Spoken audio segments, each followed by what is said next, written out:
अनेकदा आपण दया देऊन ट्रॅफिक सिग्नलला किंवा लोकल ट्रेनमध्ये भीक मागणाऱ्यांच्या हातावर पैसे टेकतो. मात्र आता भिकाऱ्यांना दान धर्म करणाऱ्यांवर आफत येणार आहे. ते कसं, चला जाणून घेऊ. तर मध्य प्रदेश येथील इंदोर शहराने एक महत्त्वाचा निर्णय घेतला आहे. इंदोर शहराला भिकारी मुक्त करण्यासाठी जिल्हा प्रशासनाने 1 जानेवारी 2025 पासून भीक मागणाऱ्यांवर थेट FIR दाखल करण्याचा निर्णय घेतला आहे. जिल्हा कलेक्टर आशिष सिंग यांनी या संदर्भात भीक मागणाऱ्यांवर प्रतिबंध लावण्याचा निर्णय याआधीच जाहीर केल्याचं म्हटलं आहे. मध्य प्रदेशात पर्यटक वाढण्यासाठी हे शहर स्वच्छ आणि सुंदर दिसावे यासाठी भिक्षेकऱ्यांना हटवण्याचा निर्णय सरकारने घेतला आहे. अनेकदा भिक्षेकऱ्यांना भिक्षा देणाऱ्याची प्रवृत्ती या प्रकरणांना वाढवण्यास प्रवृत्त करत असते.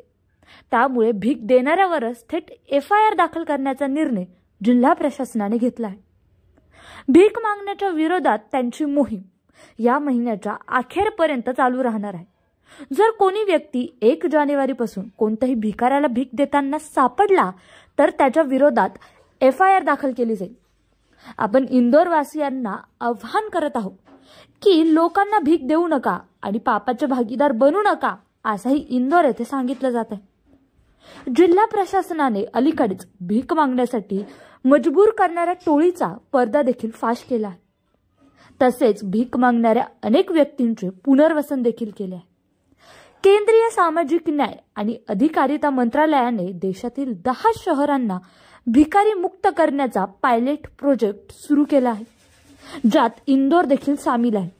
इंदोर शहर भिक्षेकरी मुक्त करण्यासाठी पोलीस आणि प्रशासनाच्या टीमने गेल्या काही दिवसात 14 भिक्षेकऱ्यांवर कारवाई केली आहे.